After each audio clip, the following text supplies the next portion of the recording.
right. Good morning, everyone. Thank you for joining us. I think we are around episode 179 or something of Blowback, Exposing Imperial Decline. That is the name of our program. And I am Billy Bob on the West Coast. I hope to retire soon in about 5 years, if possible.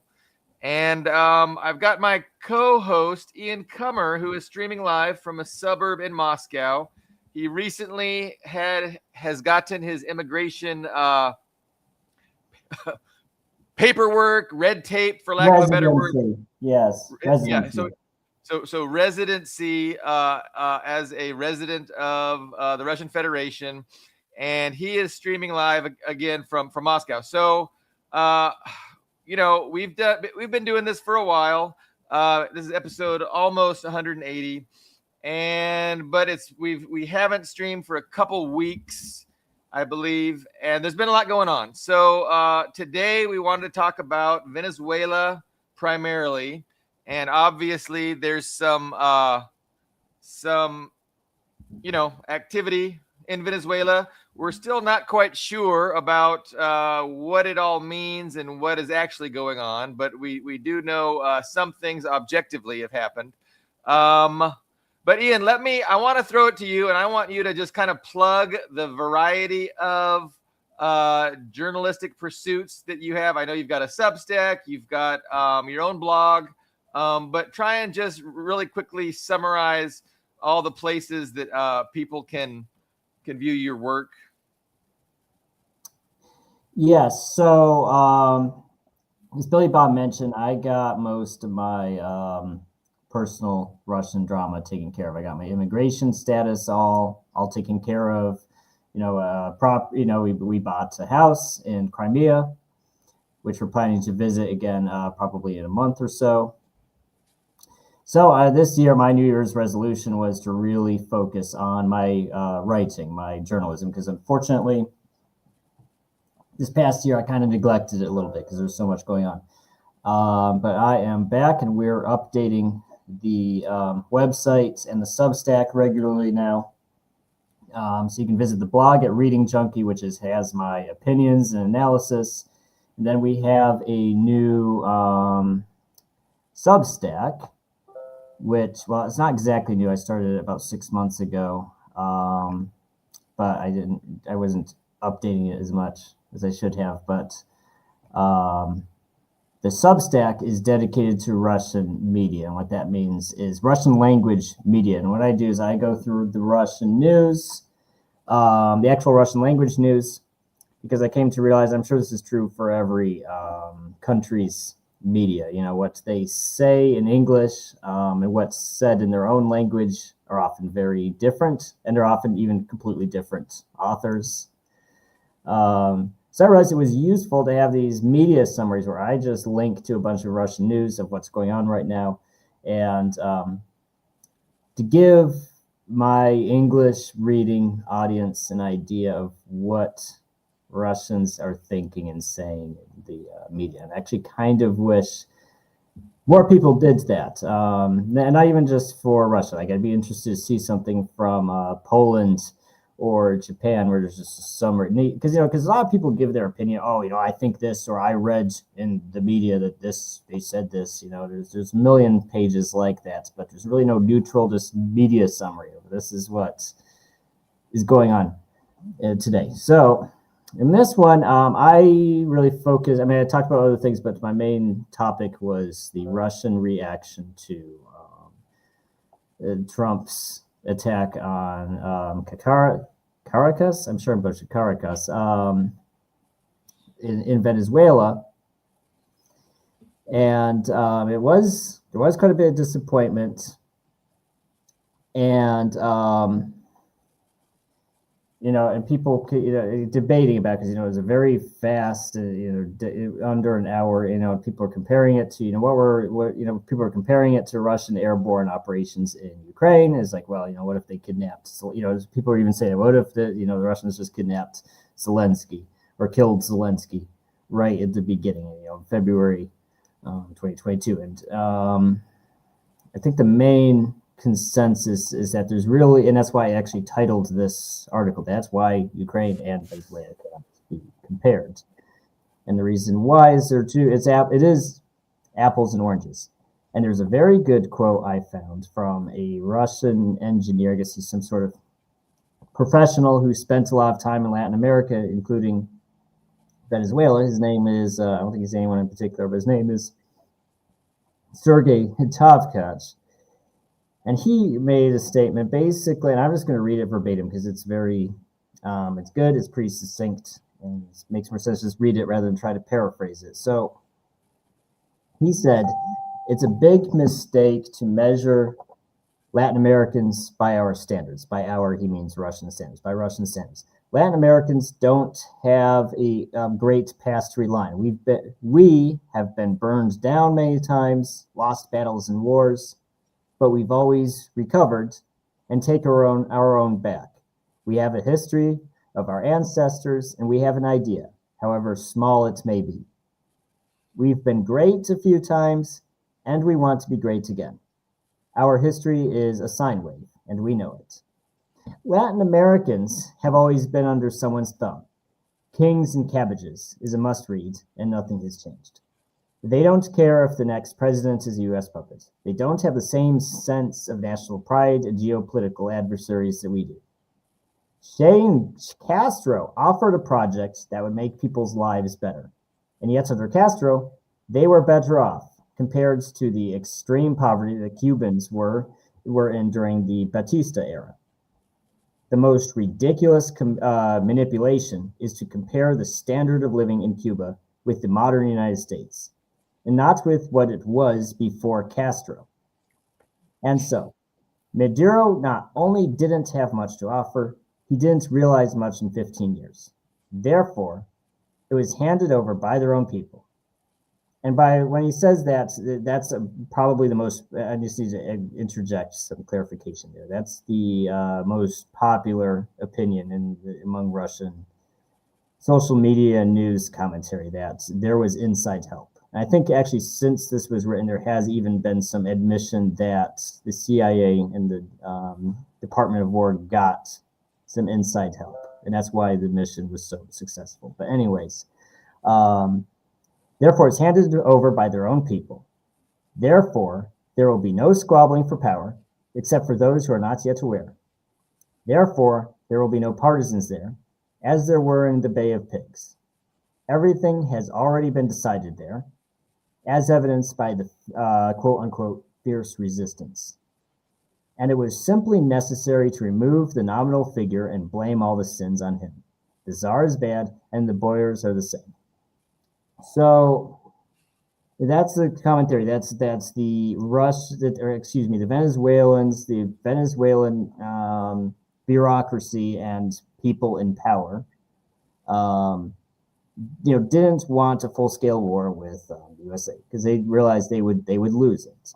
And so they said, so there's this idea that they just handed over Maduro on the hopes that Trump wouldn't escalate further than that. He would invade Venezuela. And he might even lift sanctions, bring back some of the other oil companies besides Chevron. So that's a very popular theory. I think that actually lines up well with just the total failure of their defenses, because it's very.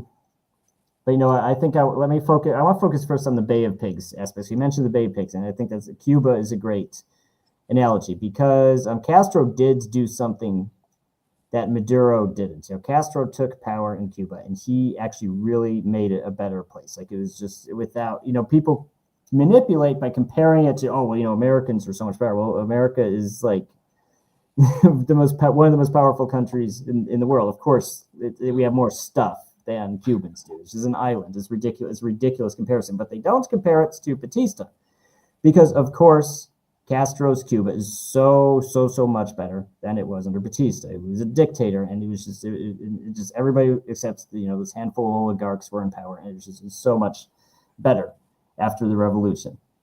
And so, Kennedy sent in the CIA. The CIA sent in those counter-revolutionaries with American support. The assumption was people would be very passive. They wouldn't care because that's like this Russian author was saying. I'm going to stop sharing this window, but that's what this Russian author was saying. There's a stereotype of Latin Americans tend to be very passive about their government. They don't really care because they don't really feel like they have it, because it's a colonial past too.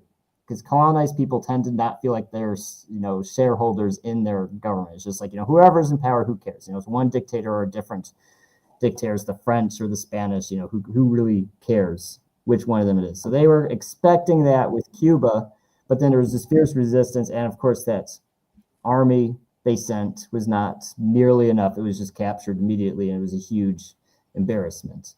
But with this operation, it went very smoothly. Maduro, there's very confused messaging from what exactly happened, how exactly it's happened, but it did go very smoothly and went very fast. So that's why it's so popular to say, he was probably betrayed by somebody, or, they just decided to sacrifice him to get Trump off their backs. That's a very popular opinion.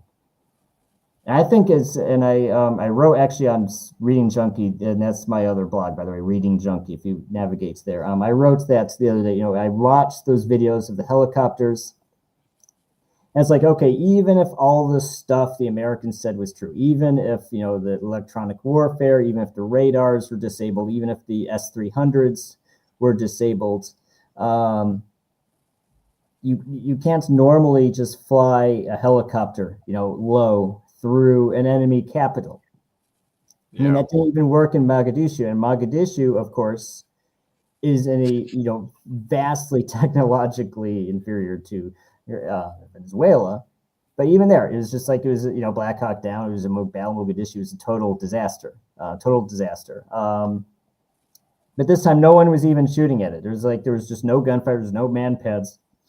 Just no resistance at all. I don't think that necessarily means they told every single Venezuelan soldier, hey, just don't stand down and fight. But I do think that suggests at least some of the leadership either was bribed or collapsed or even collaborated. I think something very seriously wrong happens there. And that just left the guys on the ground with no leadership, and there was no active resistance when they rolled in and took Maduro and his wife. It's inexplicable how it happened so smoothly. Allegedly, there was like 30-something Cuban security guards that were all killed trying to defend Maduro. It sounds like a Hollywood movie where none of the good guys. And people have been debating about that too, because they're like, oh, the whole security detail. Oh, here's Bijarny. I'm sure I'm butchering his name. I'm sorry, but I recognize him from Facebook. He's one of our readers here. Good to see him. Good to see you.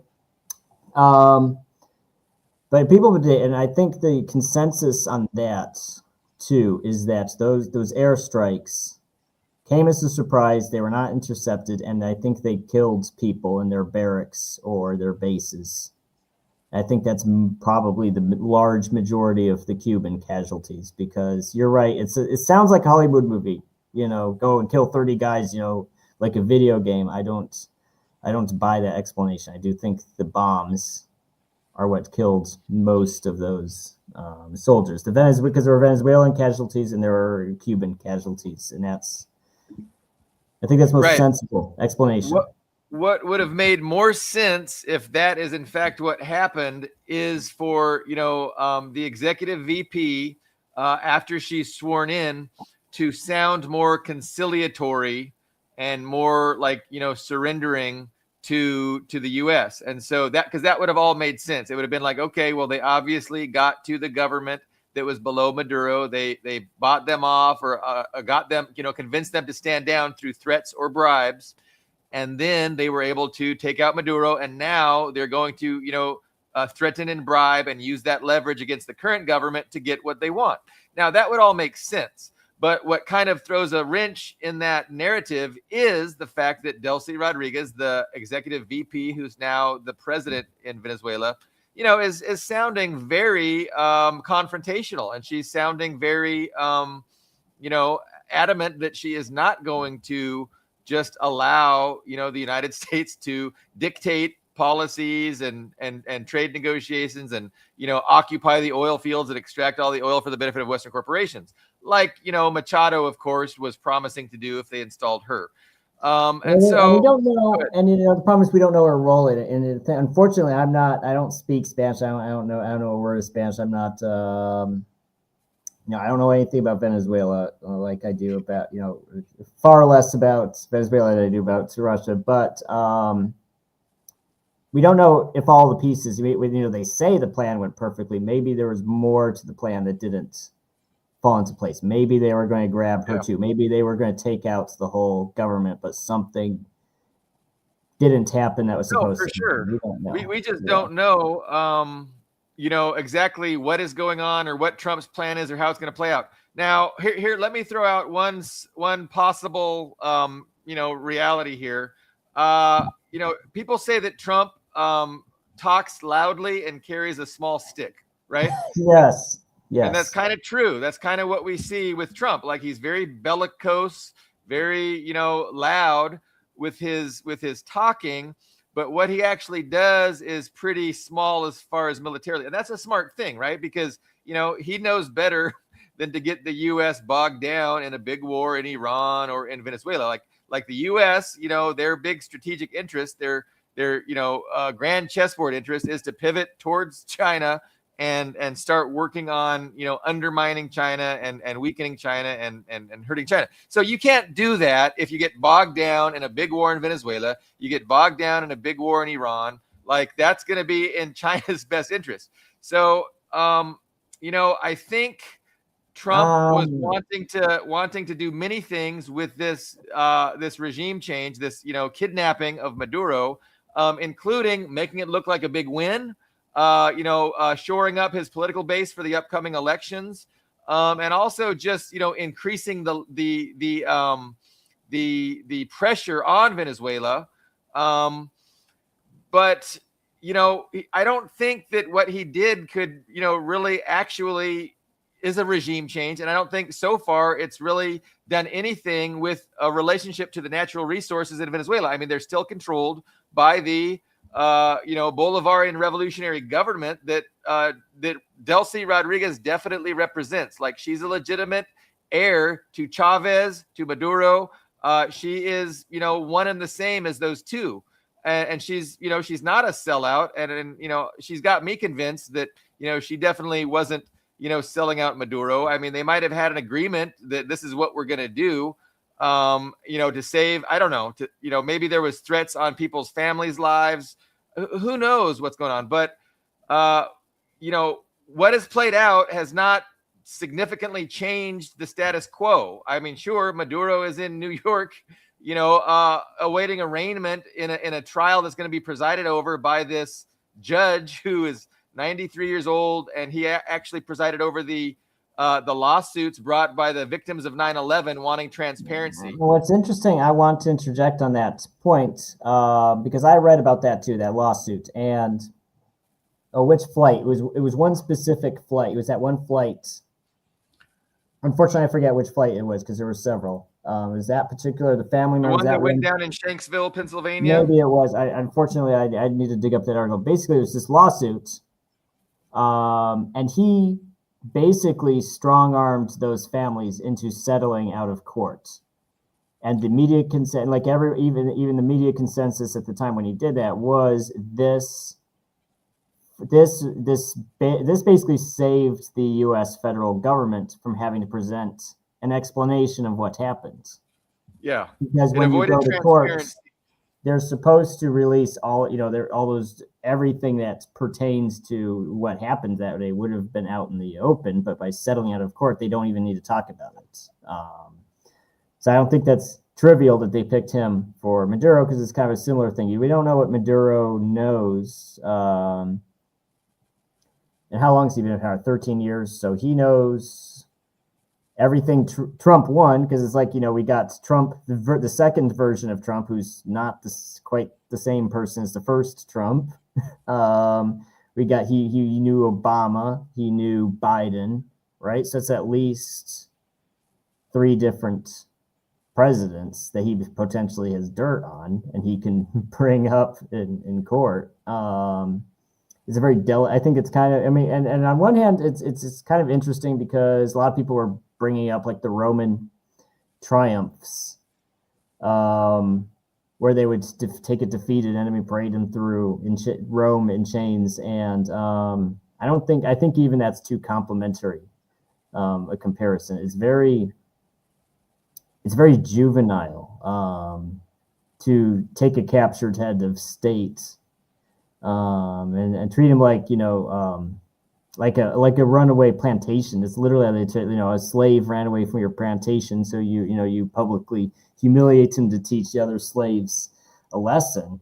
It's such bad optics, and unfortunately that's the tone of the Trump administration, and it's the tone of the Defense Department, which he's gone back to calling the War Department, and Hegseth, who's like the biggest dude bro, like try hard type of guy who wears with the stupid tattoos and the stupid t-shirts and the drinking problem. It's such a thoughtless. The problem with this administration is not even that.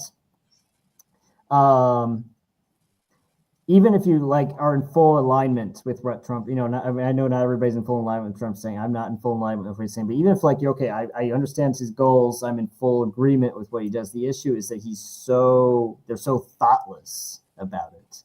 I think that's really what, I don't know what Trump knows, right? I wasn't there when they planned this thing, but to me, it was my decision, I would have, after taking Maduro out of the country and bringing him to New York, I would have just said, okay, he's the bad guy. He's the big villain in this story. We freed Venezuela from this evil dictator. We got him now. You're free from him. We're going to lift some sanctions. We're going to normalize relations. He could have been very reconciliatory. So even if, Venezuelan government was mad and wanted to, talk about how back Maduro even when he's captured. It would put them in an awkward position if Trump was just was very reconciliatory and just say, oh, we were ready to build relations with the new liberated Venezuela. I think that would have been a good game plan, because I'd put Venezuela in a very awkward position. It's like, okay, do we, when Trump extends his hands, do we accept it or do we bat it away? So that, but Trump did the opposite, and he basically rubbed it in their faces. Oh, we're controlling. And the thing about, like you said, it's talk big with talk loud with a small stick. He doesn't control Venezuela. There's no boots on the ground. They don't control. And if we want to compare it to Ukraine, it would be like kidnapping Zelensky and then saying, "Oh, we control Ukraine now." I was like, "No, you don't. You captured, that one guy. Right. I mean, everybody else who hates Russia and wants to fight Russia is still there. Obviously." Go ahead. Well, let me ask you. So I think President Trump probably has a lot of pressure on him to do things. And there's definitely a pressure on him to do something with Venezuela. Do you think using this small stick and doing what he did, Trump feels kind of, gives some red meat to some people and kind of pacifies some people who were breathing down his neck in a way that is going to be least, that's going to, be the least damaging to him personally, because if he's concerned about, his own political legacy and his own political future, like he's interested in not getting bogged down in a Vietnam style, Venezuelan invasion where there's going to be, coffins coming home. So if he can have a PR victory, grabbing Maduro, no U.S. people died. I mean, it is like Hollywood-esque. Like, it could not have gone better for him. Now, what did it accomplish? Really nothing. But for Trump, it might have accomplished, taking some pressure off of him to do something, just like what he did with Iran. He's got a lot of pressure from the Zionists to invade Iran and regime change it. And so what he did with the 12-day war, he did very little, but it took some pressure off for a while, and he's like bought himself some time. I don't know. That's one way you could look at things. So it's a good comparison what you made. So I think in particular the part of that war between that feud, I'm not even sure. Well, that feud between Israel and Iran, that Trump. Well, I think the issue was that Israel had been hurt. I don't think they've ever been hurt that bad in their history. And I don't think they were expecting Iran to hurt them that bad, and that's why they really cracked down on anyone trying to share video or photos of the damage. I do think they were very surprised by how bad Iran hurt them. I don't mean they crippled them or they devastated Israel, but they were very surprised by how much damage that Iranian retaliatory strike did.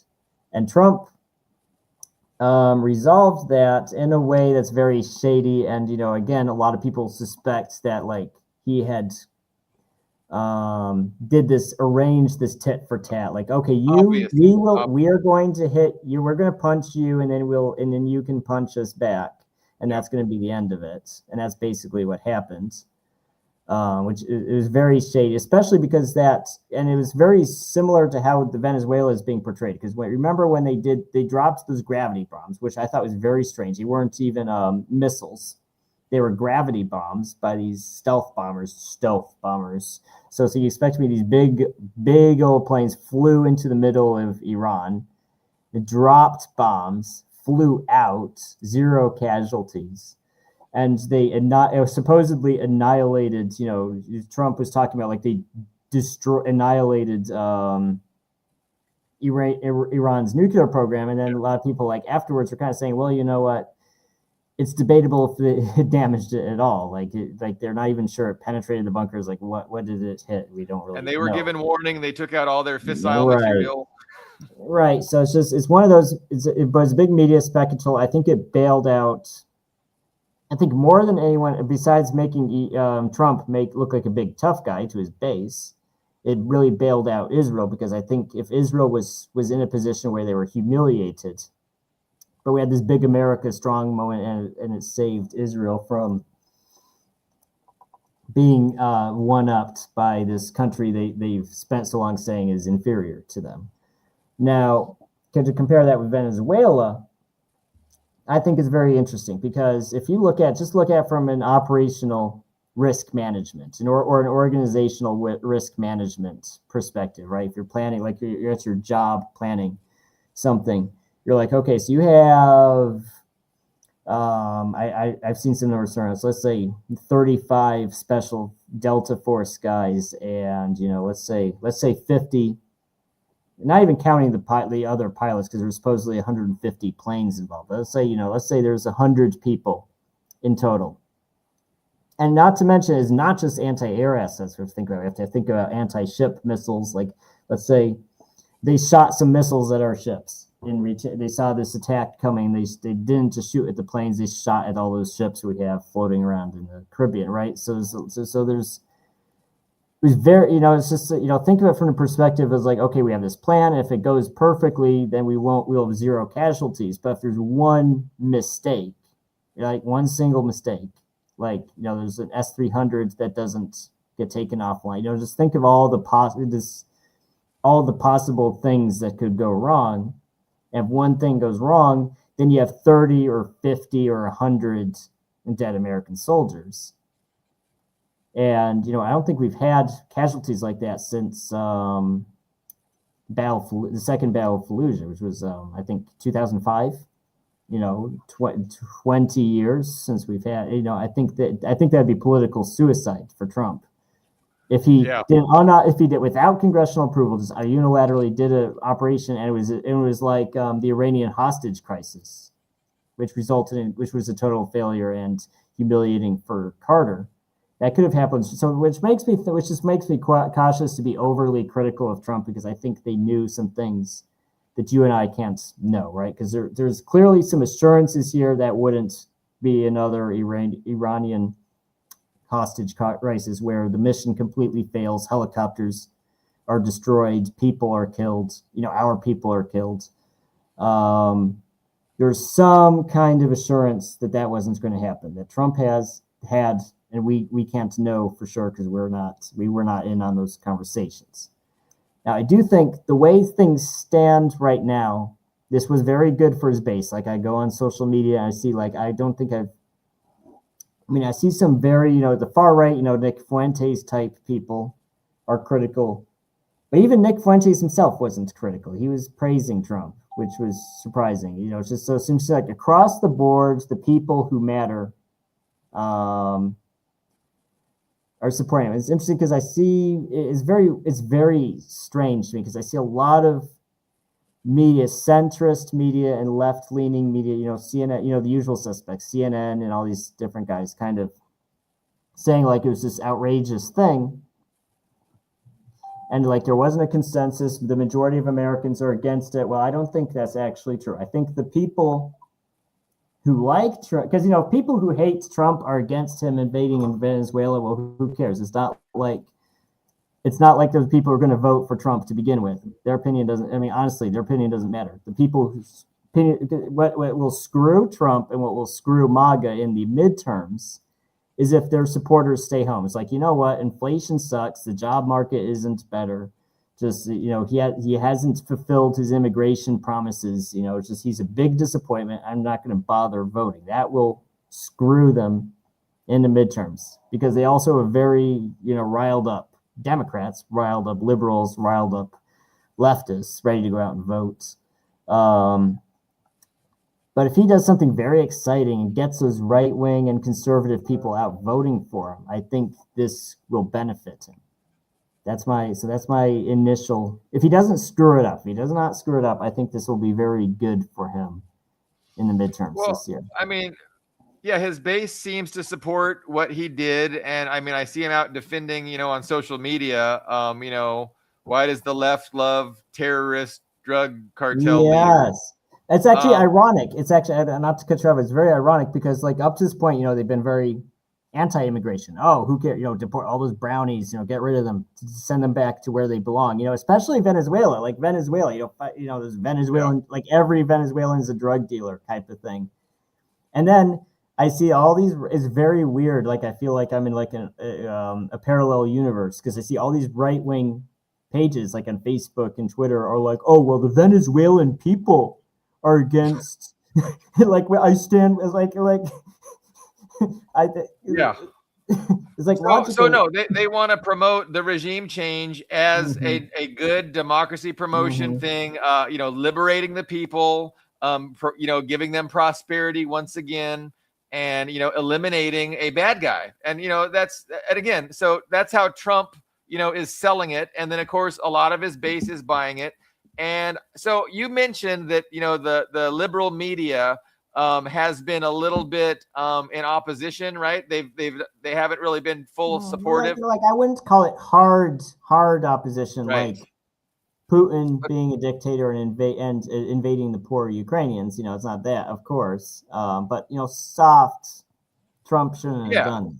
From a partisan perspective. And okay, so this is the main point I wanted to make on today's program was just to point out how the left, I shouldn't say left, the Democratic, response to this is to say, what Trump did was hypocritical, and now Russia is going to think that they can do the same thing to Ukraine, and China is going to think they can do the same thing to Taiwan. So this is a liberal criticism of Trump's, of Trump's regime change, of his kidnapping of Maduro, and their basic criticism is, it's not international law. It goes against international law, and now it's going to liberate, Russia and China to do the same thing. But I just want to push back on that entire thinking. First of all, when I talk about liberalism, it's big L liberalism. And again, there's all kinds of liberals. There's conservative liberals, there's liberal liberals, there's democratic liberals, there's Republican liberals, there's pro-war liberals, there's pro-imperialist liberals, there's anti-imperialist liberals who pretend to be anti-imperialist. But what they all have in common is that they're confused and they don't understand the reality of oppositional class interests and how the class dynamics really are the driving factors of geopolitics. But So why is it stupid to pretend that, what Trump did in Venezuela would be no different than if China did that to Taiwan, or if Russia, Russia's doing that in Ukraine? It's dumb because it's totally different.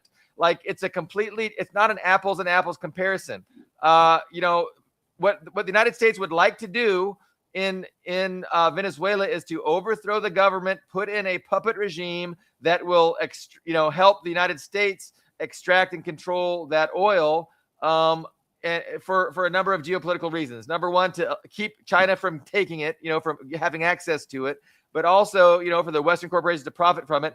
And probably in a future war with Iran, if all of the Middle East oil exports, come to a stop, being able to open up the Venezuelan spigot will help stabilize the global energy market and keep Wall Street happy. So there's a lot of geopolitical reasons why the United States wants to control Venezuelan oil, and that is not anything near what China's claim to Taiwan is, or Russia's grievance against Ukraine. Like, these are totally different things.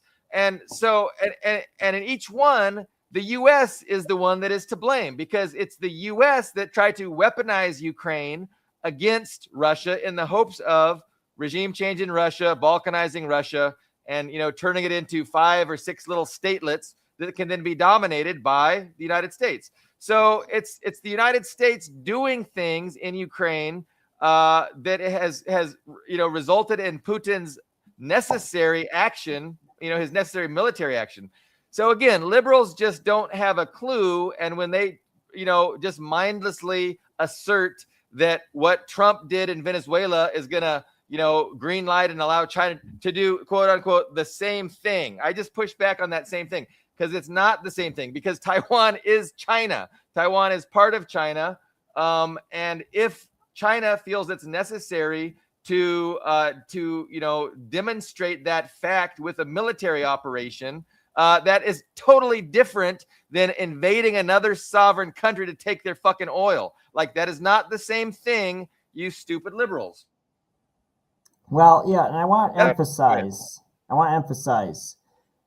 that in general, if you're, it's a normal person, you're not a political pundit or anybody in particular. You're just an average person who's living your life, going to your job, raising your family.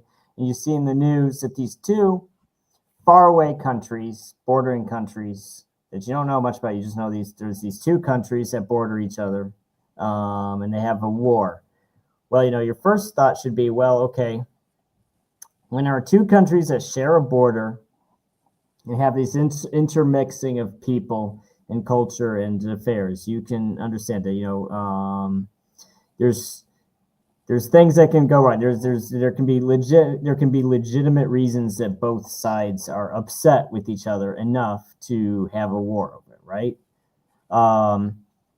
But I mean, that's common sense, right? That's common sense. Like, even when there's a dispute, like two kids at school get into a fight, you're like, okay, there's the kid who started it, but you can kind of understand that blame can be shared, right? It's very rare when you get into a fight that was all just one person. I mean, sometimes it is, but it's usually not just one person aggressing. So you're giving credence to conventional liberal wisdom. Well, let me finish though. So you're like, okay, so you can say, okay, this kid at school, these two kids get into a fight. You're like, okay, you say, okay, you can even say this kid is 40% responsible, and this kid was a little bit more aggressive, so he gets 60% of the blame. And I think that applies to most wars.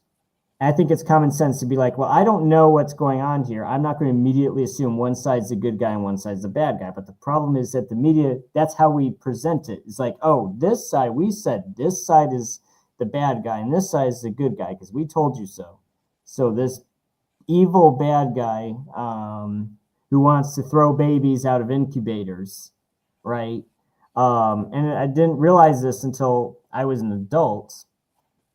But even Saddam Hussein, who's like probably one of the most demonized, like almost as demonized as Hitler, if you really think about it. He's just not as powerful as Hitler, but he's demonized almost as much as Hitler.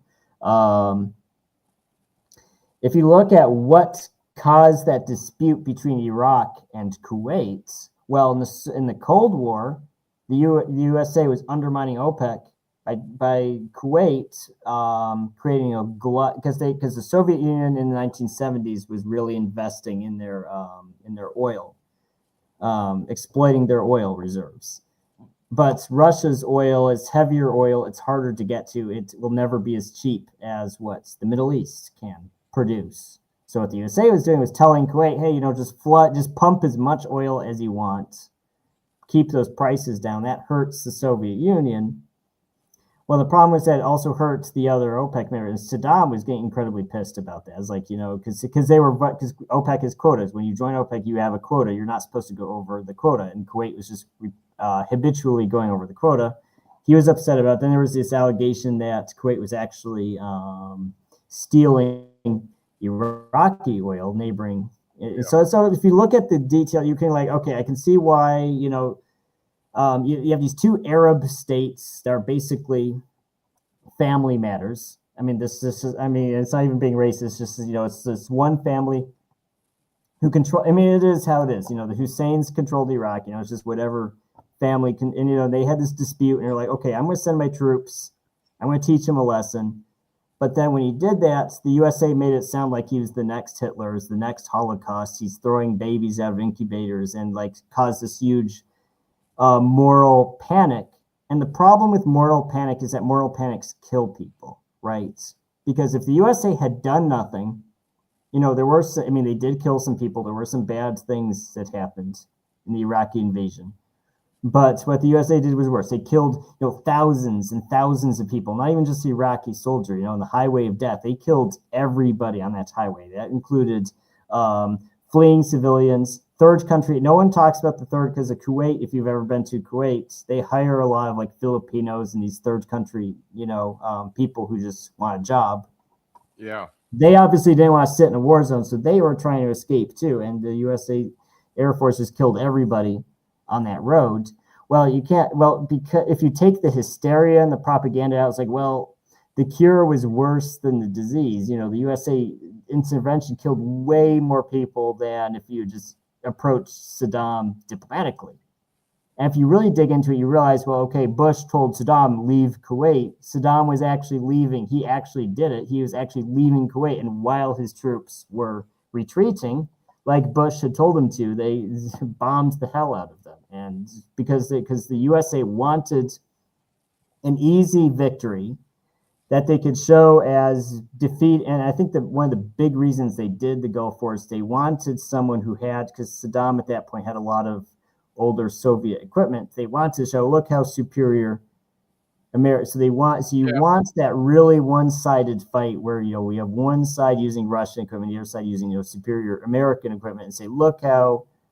So there's a lot of reasons they did it. It was I think in shaping American policy, shaping the world, the first Gulf War was very important for that. And we see something similar now. They're already running all these stories. And it's funny how little, the only information we really have are some photos, some statements from Venezuela, we don't have a lot of information of what happened in Venezuela, but they're already spitting it as this huge, we humiliated China. You can kind of see them probing who can we humiliate more. I mean, they mentioned some stuff about Russia, but I think because it was China that invested so much more. It was really China that was the whale behind Venezuela's military commander. Look how humiliated China is by this. And I think it's very similar to what happened in the Gulf War, because it's really, they want this spectacle. They really want a way they can spin it, even if it's not what happens. They want a way they can spin it is this parable of American superiority.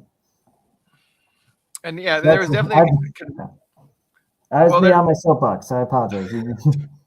There was a convergence of factors, that led to that operation, and I definitely, it just seems like there had to have been assurances that, don't worry, everything will go perfectly. because it's hard to imagine Trump risking things if he didn't have assurances. And then the question is, who was giving those assurances, and how, and was Maduro involved? Did they sacrifice Maduro behind his back?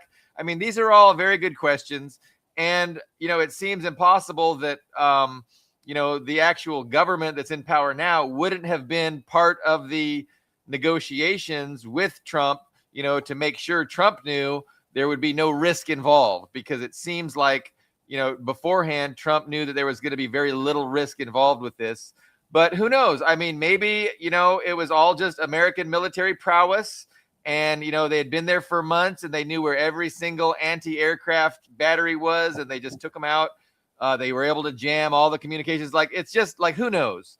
But the question is, moving forward, what is the benefit to this? And yeah, so definitely political benefit, short-term political benefit. It might rally the base.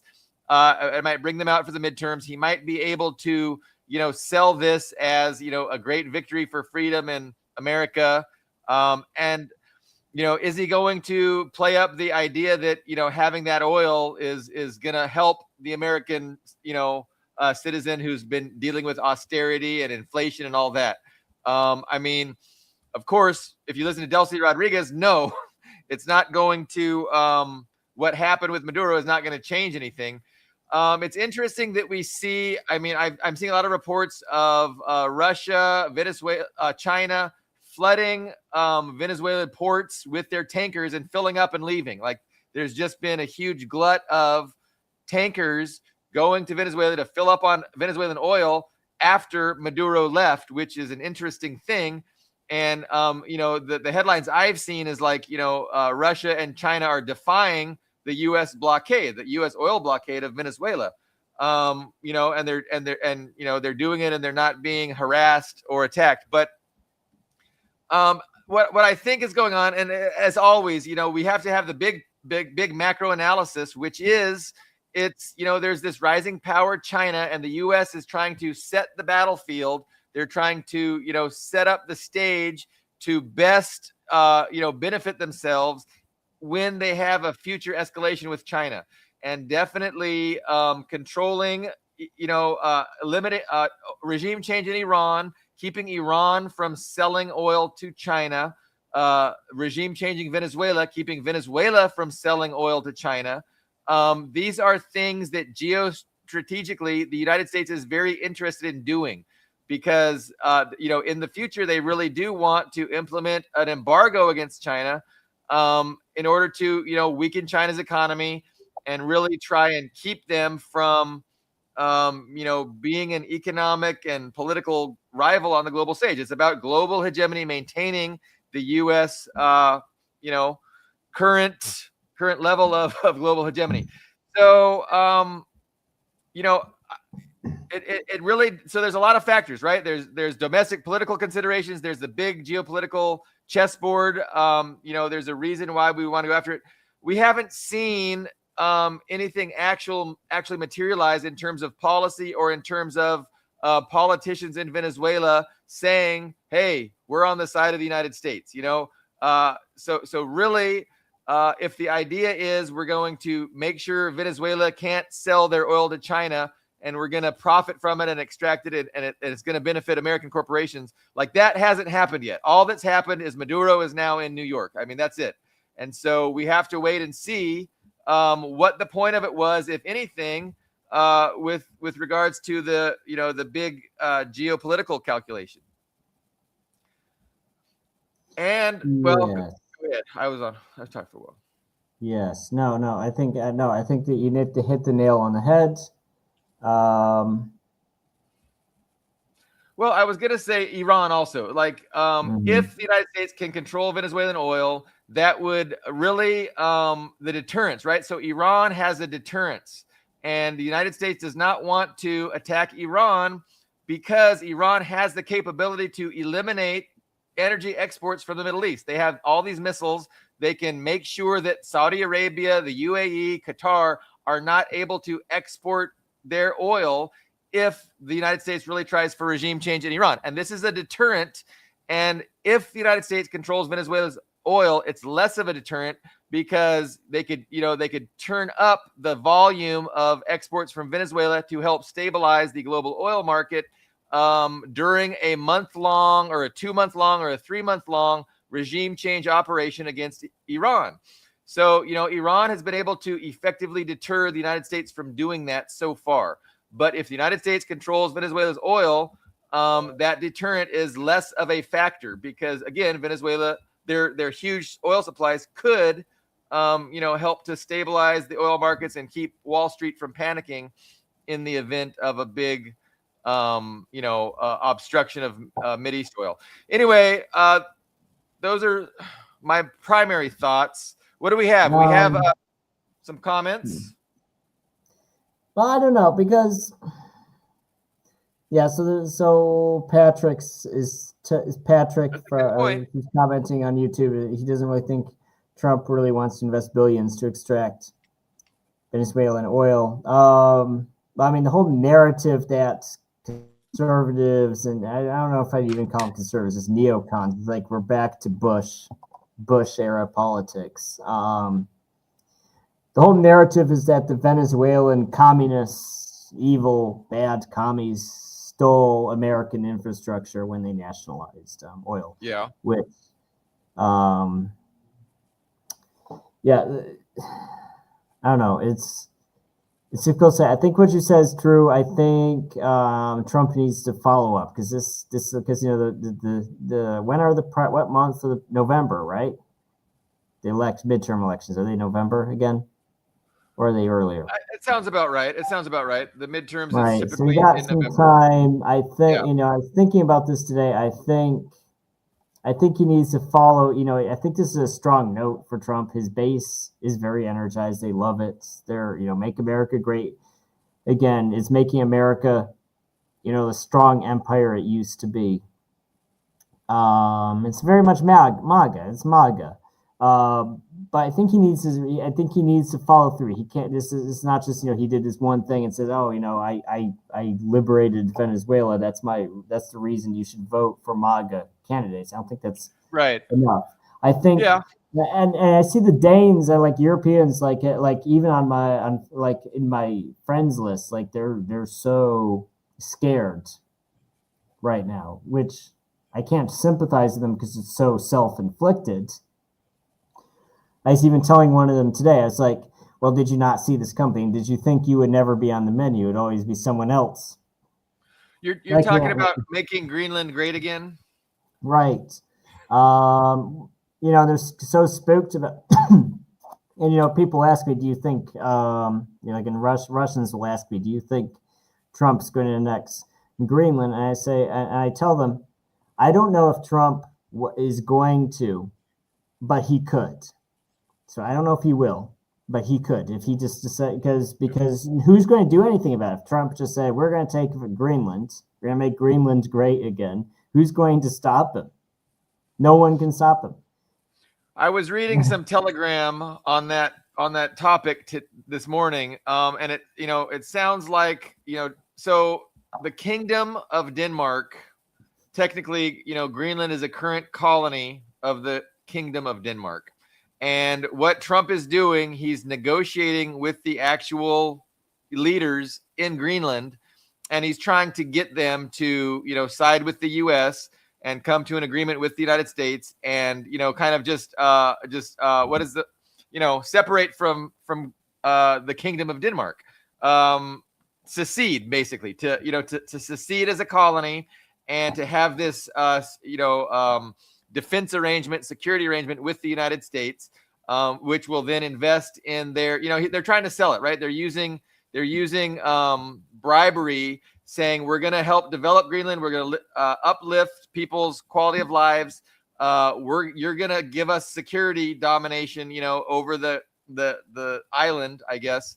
And you guys can stay in power, but it'll be, you'll have an agreement with us instead of anyway. So, they're hoping to do that. I think that would be, Trump would prefer that to any kind of, actual military coup d'etat in Greenland that is not going to sell well in Europe. It's going to piss people off. And it's just, it'll be so much easier just to get the current government there to agree. So that's what they're working on, and we'll see how that plays out. Friend of the show, it's also worth remembering that Venezuela has repeatedly stated its willingness to compensate U.S. investments. Oh, yeah. These are good points. So why don't you read it for people who are just listening and not looking at the screen? Read the whole thing. Okay, yeah, let me read the whole thing. So it's also worth remembering. So this is Christine Lynn has a comment. It is also worth remembering that Venezuela has repeatedly stated its willingness to compensate U.S. investments, both historically and more recently, but on sovereign legal terms. Those offers were rejected, not because compensation was absent, but because Venezuela refused to surrender valuation and jurisdiction to external authorities. So this just speaks to the the narrative, right? Trump's narrative that, Venezuela stole our oil, right?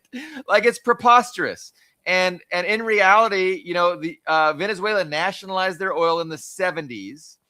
And why was Maduro and Chavismo popular in Venezuela? It was popular because even though they nationalized their oil in the 70s, the 80s and 90s saw a de facto privatization. Even though it didn't happen, the 80s and 90s in Venezuela saw private corporations dominating the oil, extracting all the wealth, and the people weren't getting anything. And the people were living in real bad poverty. And this is what led to Chavez being a popular government, because he said that outright, and he said that we need to renegotiate these terms. We need to put real nationalization, not this fake nationalization, make that the policy.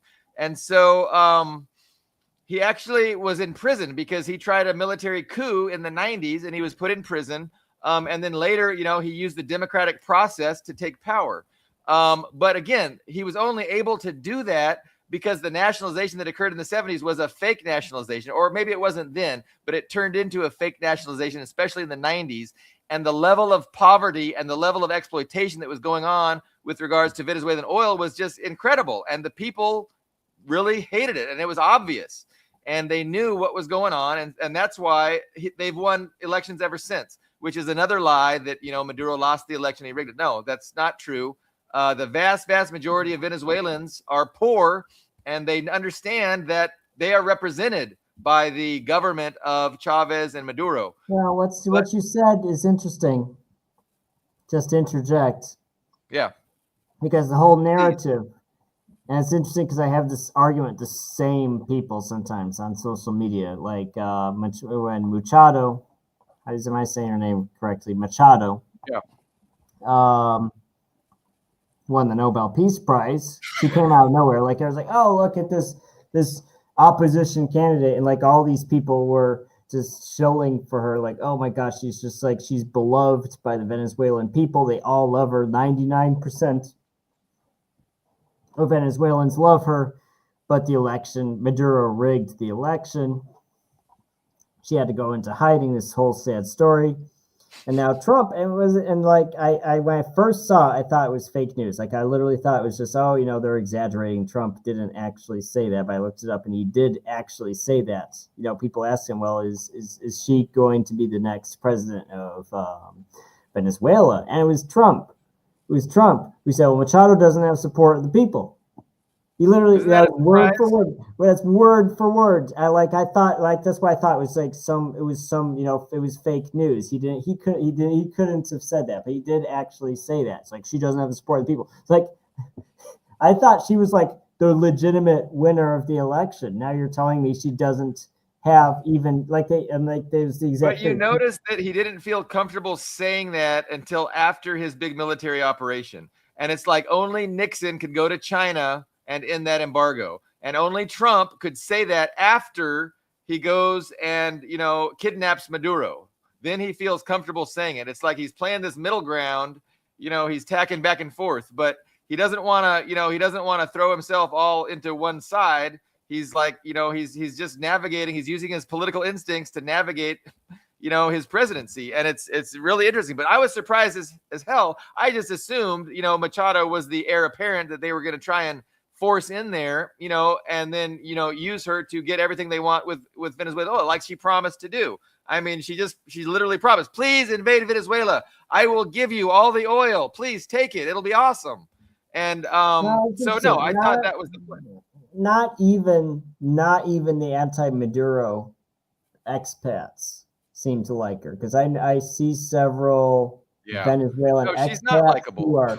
who are very anti-Maduro, like, oh, Maduro is like just the most worst, evil, bad person in the world. But I don't see a single one of those people saying, oh, I love Maria. I love Machado. She's just such I have never, since she appeared, it was so artificial.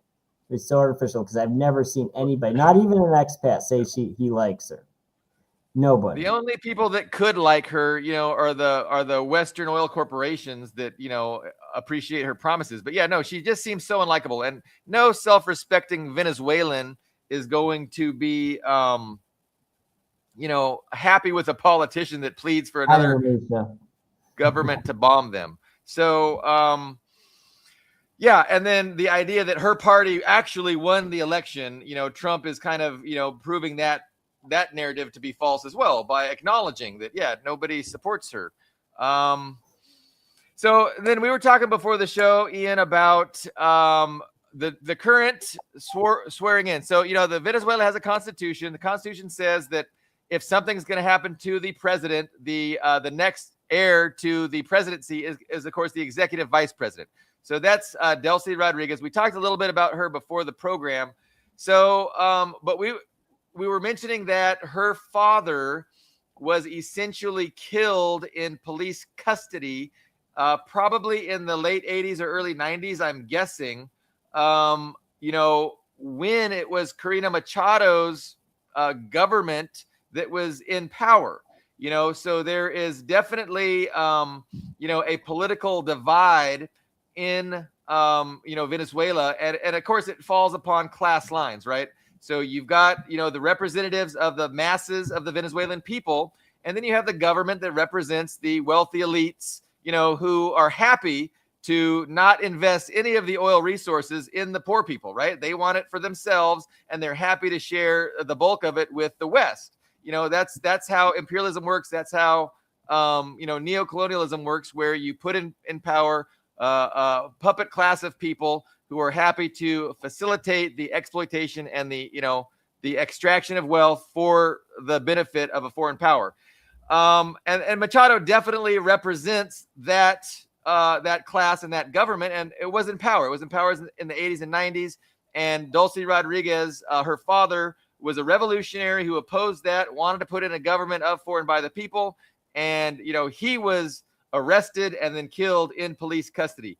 So that's an important aspect. And that's why I say that, Delcy Rodriguez is a legit, heir to the Bolivarian Revolution. And I'm glad that she's in power. And I appreciate the things that she's saying and the stance and the position that she's taking with regards to this, this Trump kidnapping of Maduro.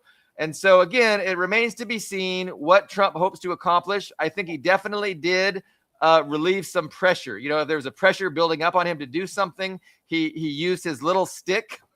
He did something big, aesthetically big, right? Like to the eye, it's big, but in reality, it's nothing. Nothing's changed. And so we just got to see how that's going to play out.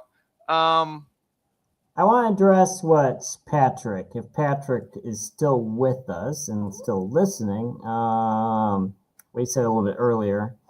And Patrick's comments earlier was, it's almost like Trump is embracing multipolarity to some degree, ceding influence across the pond to build up more regional power. And it's the Democrats who almost seem more hell-bent on unipolarity.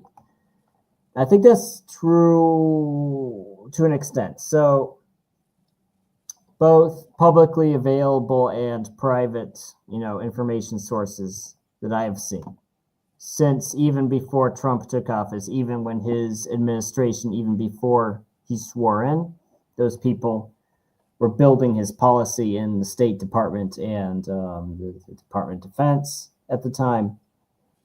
I don't remember the exact quote verbatim, but basically their exact mission statement was to stop placating this collective interest, this collective identity, because Democrats, like Patrick was saying, really embrace this collective identity, like with Europe. It's this new word. This rules based, like Liz Truss and Boris Johnson says, this Shared values. Shared values, rules based world order. It's this giant, it's this hegemonic entity of multiple countries all working together. The Trump America First policy mission statement contradicted that. They said no more collective identity, working in the interests of some, external, collective. Yeah. Just America First was good for the USA. So I think they've not exactly adhered to that because they like Israel a little too much, but it's a separate topic of discussion. But in the context of Venezuela and Greenland, it makes sense. It's like, we don't care about NATO. We don't care about Europe. Screw those guys. What's good for the USA? What's good for American hegemony? So I sort of agree with Patrick, but at the same time, I don't. They would like to hold on to the whole world if they can. Yeah. It's just, it might seem different from what the Democrats are doing because Democrats are so invested. I think it's really because Europeans really kiss the boots of Democrats. Like Obama. When did Obama leave office? 2016, right? Yes. 2016. He's been out of power for 9 years, more than 9 years. And he still goes to Europe, and they just treat him like he's just the emperor. He's just he's just the king of the universe. So you can understand why Democrats are so invested in what Europeans want, because Europeans just really shine their shoes. They're so committed to serving Democrats. You could see from the very beginning of the Trump administration that he was opposed to the transatlantic alliance, and he was really, had an approach towards Europe that was very, hostile, right? And everybody accused Trump of, being mean to our friends and being nice to our enemies was the big thing. Especially talking about Russia. Russia's supposed to be our enemy. Why is he being nice to Putin? Europe's our ally. Why is he being so mean to Europe? But I think that this has been part of a greater, geopolitical strategy, to do a couple things. I mean, it's really to identify the biggest threat to the liberal world order and the oligarchy. I just call it the oligarchy, the Western oligarchy. The biggest global threat to the Western oligarchy is China and Russia, and Iran to a lesser extent. But really, China and their ballooning economy is the big threat for displacing Western imperialism.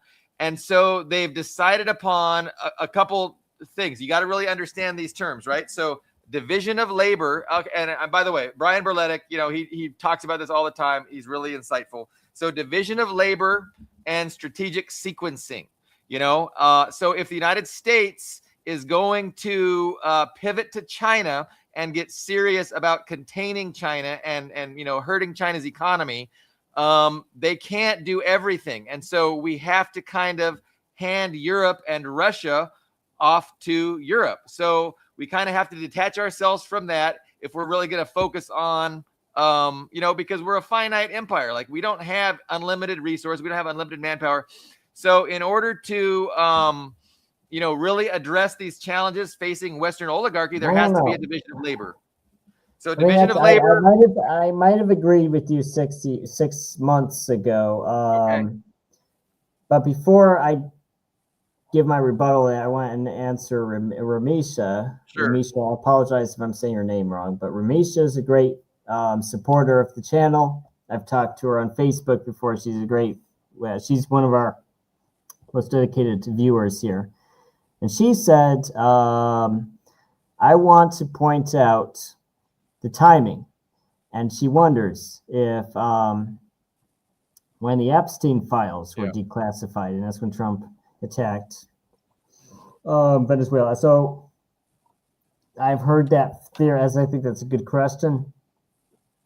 I think it's, I mean, I've heard it before. I don't think there's as much weight to it. I don't think there's as much weight to the Epstein. I know a lot of people don't hear that, but I don't think there's as much weight to the Epstein files as they think there is. I don't think Trump is personally implicated in the Epstein files. And the reason I say this is because he made it such a central point in his campaign. Like, why would you constantly talk about the Epstein files if you were incriminated by the Epstein files? It doesn't make any sense. I think what happened was Trump came back into the presidency, and he was just told, look, there's too many skeletons in that closet. Everybody's implicated. If the Epstein files came out, like, it would bring down the United States government. Like 2/3 of Congress would go to prison. It would just be a disaster. We are not under any circumstances going to release those. Yeah. I also think it's very likely that Israel, because Epstein was, was basically a known IDF, Mossad. Yeah. So I think they just told him, look, dude, it's not going to happen. We're not going to release Ghislaine Maxwell is the daughter of the chief of Mossad. Like her dad was the chief of Mossad for many years, and I mean that was his co-conspirator. So for sure, it's not undeniable links to Israel. And yes, I think it's just, I think even if Trump was planning to, I think when you're, because we also have to remember that Trump was not in power. He was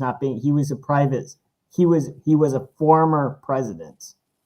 He's basically a private citizen. He was not being given classified information when he was after he left office the first time. And then I think they just told him, look, dude, it's not going to happen. And he didn't have a choice. He wasn't personally implicated, but he didn't have a choice because both Republicans and Democrats are so heavily implicated, they can't. And so I don't think Venezuela, I just want to finish that. I don't think Venezuela had anything to do with that. I think we look for patterns. I think it's the human instinct to look for patterns, and sometimes those patterns are true. I think sometimes also coincidence. So I think when you look at the pattern of Venezuela in hindsight, it makes sense. So it's like, okay, I can see the buildup leading up to that strike, and the day it happened. Okay, look, okay, I can see how that's happened. I don't think it's directly related to the Epstein files, but it does strengthen Trump's position because he was not doing so good. The economy's not been doing so good. The stock market's not been going so good. A lot of people are asking questions about silver and gold. Why are those prices going through the roof? Why is the dollar shit? Because I know this as an American who lives in Russia, who gets paid in dollars because I get a military pension. So I get paid. I don't get paid in rubles. Like Putin doesn't pay me. I know people on Facebook all think Putin pays me. I'm best friends with Putin. But I get paid in dollars. The U.S. government gives me my pension every month in dollars. And my pension is worth probably 25 to 30% less than it did a year ago. Is that extreme? Right, yeah. So is that I had no idea. That's a lot. Yeah, so it's so I think it came to the point where Trump needed to do something, because if I was a Republican still living in the USA and still voting, because I didn't vote in the last election, I could have gone to the embassy and voted for Trump or Biden or Harris or whoever. I didn't care enough. But if I was a Republican conservative living in the USA who wanted America first, who wanted, deportations and all this other crap that Trump talks about, I wouldn't be excited. I'd be like, well, he's been very disappointing. But Venezuela changed that. They're like, oh, he's this cool, badass war president. Everybody's just like so excited by it. I think this is going to be big. I think if he follows up with Greenland or I don't know. Cuba, I think, Nicaragua. If he's careful, he picks low-hanging fruit and he follows this up a couple of times. I think 2026 is going to be a very good year for him. That's what I think. I don't So know if you you disagree with think it is that. a pretty big PR victory. I think it's a huge PR victory. And I know if you just look at the news, and I was telling you this earlier in the show, if you just look at the news, they're just like, they're demonizing Trump and they're like, oh, it's super unpopular. Everybody stands with Venezuela. I think those people are full of shit saying that. I think there's wish fulfillment. I think there's confirmation bias. Yeah. I understand if you're a leftist or a liberal and you already don't like Trump, right. You can, but you really have to try to imagine yourself in the other person's shoes. Imagine if you were a conservative. Imagine if you were a Republican or a MAGA person who wears the Trump hat. Really try to bend your imagination enough to imagine yourself as that person. Trump just did something really cool, and those people are really excited right now. They're extremely excited. I think they're abandoning their reason a little bit. Like they're kind of contradicting themselves. Well, okay, I thought you didn't like Venezuelans. I thought you wanted to deport them all. Now you're saying we're freeing. They're talking about the Venezuela. Well, I talked to Venezuelans in Miami, and they all love, that Trump arrested Maduro. Well, I thought those guys were all drug dealers, and you hated those guys. You wanted to deport them back to Venezuela. Well. The point is, Trump really excited those people. It was a huge PR victory.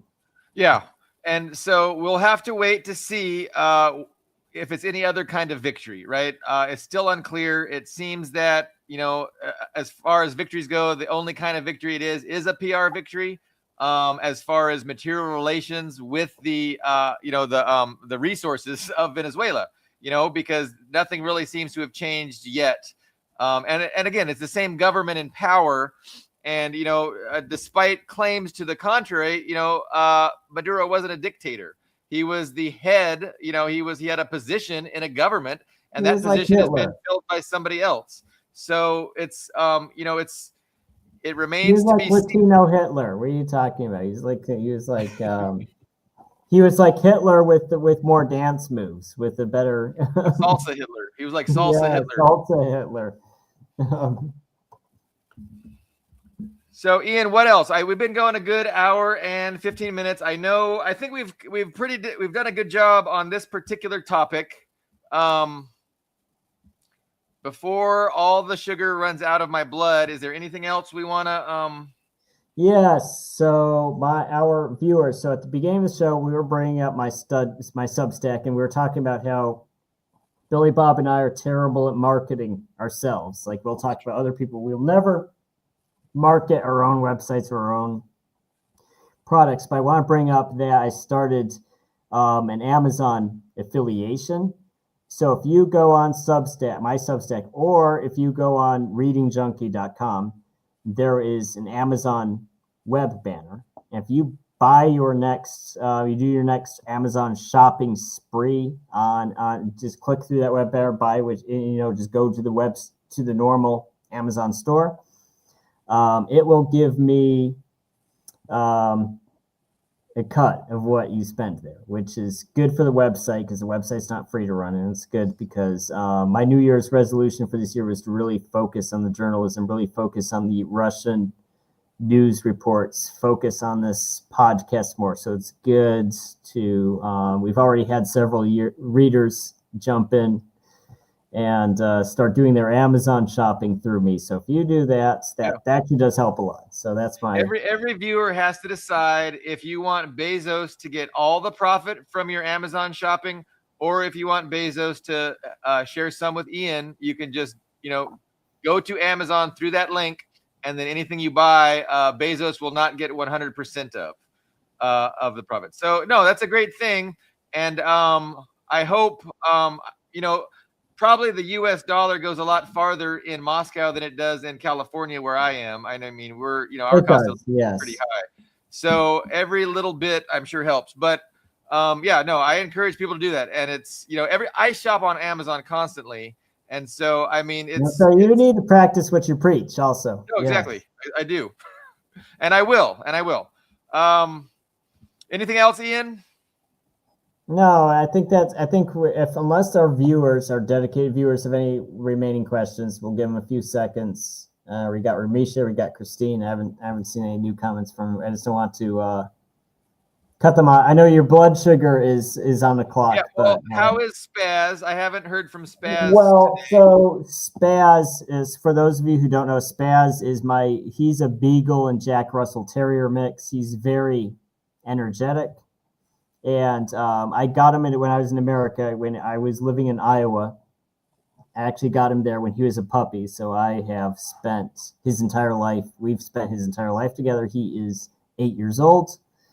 When I moved to Russia, I left him with some friends, and then I came back for him. I went through all this paperwork and all this bureaucracy to put him on the plane and take him to Russia. So he lives here with me. And I have him locked in the other room just so we wouldn't be distracted. In fact, Spaz. Everybody can meet the real start of the show. This is our guy. And where is Spaz's partner? Oh, the cats. So we Yeah. have the Russian cat, Pusha. I don't know where he is. Okay. Right now. He is probably Well, yeah, sleeping no, in they are the corner highlights. somewhere. That's really why everyone tunes in. Patrick, you mentioned the ACP. So no, I thank you for mentioning ACP. I am, I hope to have some ACP representatives on maybe next week. And so I'm really looking forward to that. I do appreciate their party program. And so, thanks for bringing that up. And like I said, I think Tuesday, I'm hoping to invite a couple representatives on to discuss current events and also what the party's doing in the United States. But with that, let us adjourn, and then maybe we'll reconvene on Friday, but we might just wait until Tuesday. Me and Ian will talk about that. Okay, Ian? All right, sounds good. Sounds like a plan. I'm sorry, meeting on Friday. Are we doing a meeting on Friday, or was that with the Christine show? No, so Christine, okay, yeah, me and Christine do every other Friday. So this is our off Friday. So we can convene a show if we want. We're going to discuss that post show. And then if not Friday, we'll reconvene Tuesday. But we might reconvene Friday if we want to. So with that, everyone, thank you so much. And we will see you later.